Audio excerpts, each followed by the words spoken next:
જય માતાજી દોસ્તો, ગયા સન્ડે મારે ડબલ ફંક્શન હતા. સવારે હતી સગા નણંદની ભાણકીની સગાઈ અને સાંજે હતી ગુજરાતના જાણીતા એડવોકેટ મેહુલભાઈ બોઘરાની વાઈફનું સીમંત. તો ડબલ ફંક્શન મારે અટેન્ડ કરવાનું હતું. તો વિચાર્યું કે ચલો નાનકડો એવો વ્લોગ બનાવો કે મેં પૂરા દિવસ દરમિયાન શું કર્યું અને કેવા લુક કર્યા હતા. તો સવારમાં 5:30 વાગે ઉઠી ગયા હતા, કારણ કે સગા નણંદની ઘરે પ્રસંગ હતો એટલે વહેલું જવાનું હતું. તો રેડી થઈને અમે મા દીકરીને એના મોટા પપ્પા ત્રણેય અમે પહોંચી ગયા છીએ.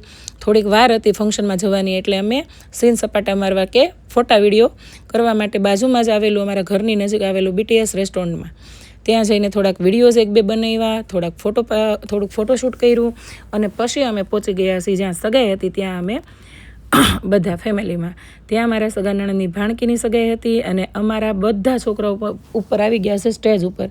બધી વિધિ પતાવી અને છેલ્લે એની રિંગ સેરેમની હતી, જે સ્ટેજ ઉપર અમારા બધા બાળકો અને મારા નણંદના જેટલા રિલેટિવ હતા એ બધાની હાજરીમાં રિંગ સેરેમનીની રસમ ચાલુ થઈ. અને અમારા છોકરાઓ એટલા હરખમાં હતા. શું કામનું ભાઈ, મામા ફઈના 7 ભાઈ બહેન છે, એમાંથી સૌથી આ મોટી બહેન છે, એમની સગાઈ થઈ રહી છે એટલે થોડાક વધારે હરખમાં હોય ને. જેમાં મારા 2 સન છે, મારા નણંદનો ભાણિયો છે, મારા દેરના દીકરો દીકરી છે, એના કાકા બાપાના ભાઈ બહેન છે. તો આ બધા છોકરાઓ જો કેટલા હરખમાં છે, થર્મોકોલ કરી બેઠા હો. અને સાથે મારા નાના નણંદ પણ ઉપર સ્ટેજ ઉપર ગયા છે, કારણ કે એનો ભાણિયો છે એ જર્મની છે. તો એણે એવું કીધું કે હું મારા ભાણિયાની હાટાની ઉપર જઈ આવું. એણે હરખ કરી લીધો. એટલે મસ્ત મજાની રિંગ સેરેમનીને બધી રસમો પતાવી, છાપ વધાવવાની, પછી ચૂંદડી ઓઢાડવાની, કેક કટ કરી, મસ્ત મજાની ગિફ્ટ લેવડ દેવડ કરી.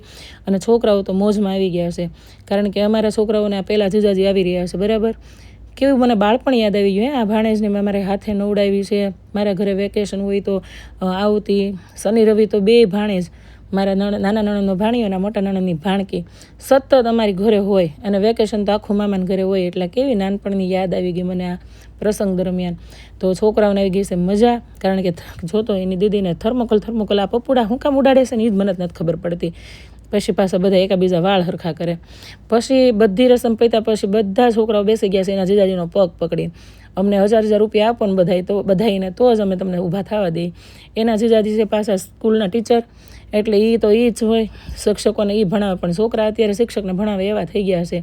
તો બાજુમાં મેં થોડોક એમ બધાઈને આમ ભાર આપ્યો છે. એટલે મેં દેવા તો પડશે, જો તમે જીજાજી થયા છો એટલે થોડુંક તો તમારે કરવું જ પડશે. અમારા પ્રેક્ષાબેનને મળી ગયા 1000 રૂપિયા અને એના 4 ભાઈઓને મળી ગયા 500 રૂપિયા. એટલે એના જીજાજીએ કોઈને ખાલી નથી જવા દીધા, બધાને પૈસા આપી દીધા છે. અને છોકરાઓ આવી ગયા મોજમાં. અને પ્રિયંકા તમારે કાંઈ બોલતી જ નથી. એને ખબર જ છે કે આપણે એક પક્ષ અત્યારે ન લેવાય, ભાઈઓની જરૂર પહેલાં પડશે. હજી માંડવી નથી પૂજ્યા, આ તો સગાઈ થઈ છે. પછી અમારા પ્રિયંકાબેને કીધું કે આપી દો. એટલે મેં થોડોક ભાર આપ્યો કે દઈ દો છોકરાઓને બિચારાઓને. એટલે બધા છોકરાઓને મળી ગયા છે. કોઈને 500 મળ્યા ને કોઈને 1000 મળ્યા, પણ બધાને મળ્યા ખરા હો. તો આ હોય છે છોકરાઓને કે ને સાળા જીજાજી ને સાળા જીજાજીનો સ્નેહ.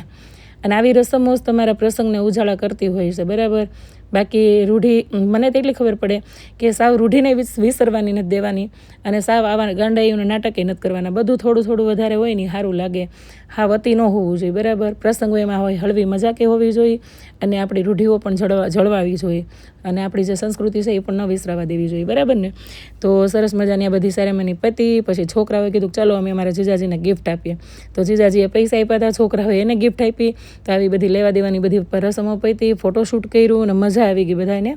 અને બપોરે અમે આ સગાઈ પતાવી અને પછી બધા અમે બેસી ગયા જમવા. તો ફેમિલી બધું આખું જમતું હતું સાથે. એક તો ઘણા સમય પછી બધા છોકરાઓ એક સાથે જમતા હતા. મેં ત્યાં પણ થોડુંક શૂટ કરી લીધું.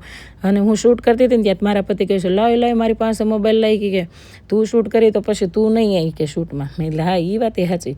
તો મારા નણંદ, મારા દેરાણી, હું અને મારા બધા છોકરાઓ અમે બધા જમવા બેસી ગયા છીએ.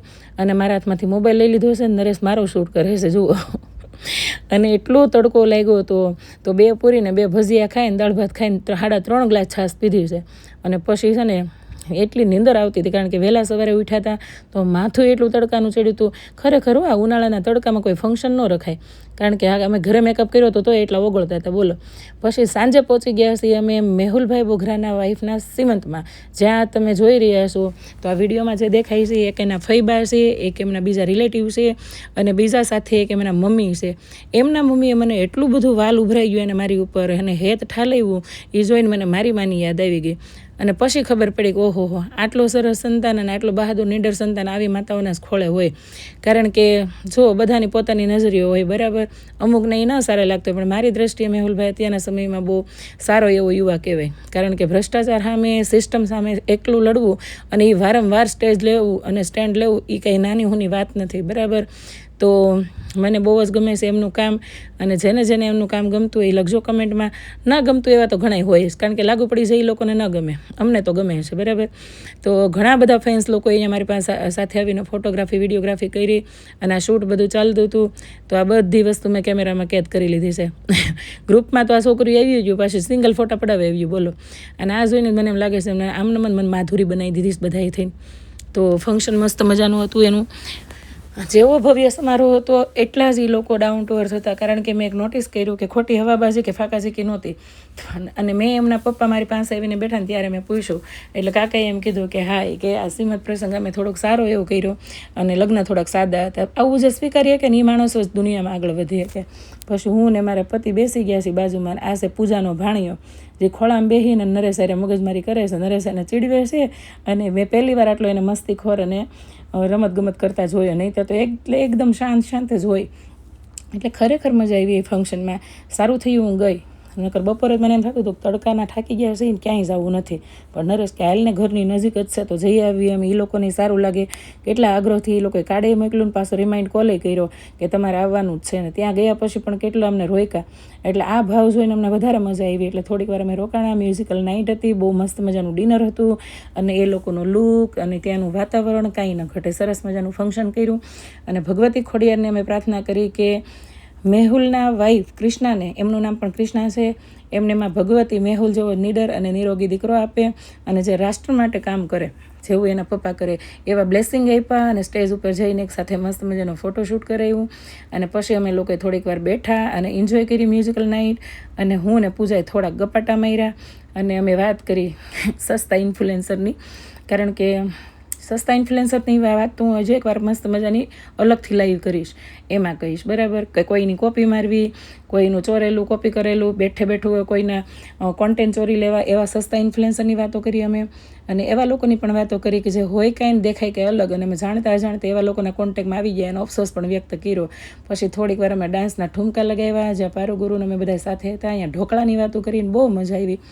અને આજના દિવસે 2 સારા પ્રસંગ અટેન્ડ કર્યા. સાથે સાથે ચૂંટણીમાં થયેલું જે મારી સાથે કડવો અનુભવ એ પણ મેં શેર કર્યો જ છે. તો રવિવારનો દિવસ એક જોતાં બહુ જ સારો રહ્યો, અને એક જોતાં એક થોડો કડવો અનુભવ થયો, પણ એ પણ આખરે મને એનો ન્યાય મળી ગયો, એટલે શાંતિ વળી ગઈ. તો આ રહ્યો અમારો રવિવારના આખા દિવસનો બ્લોગ. કેવો લાગ્યો એ લખજો કમેન્ટમાં. જય માતાજી.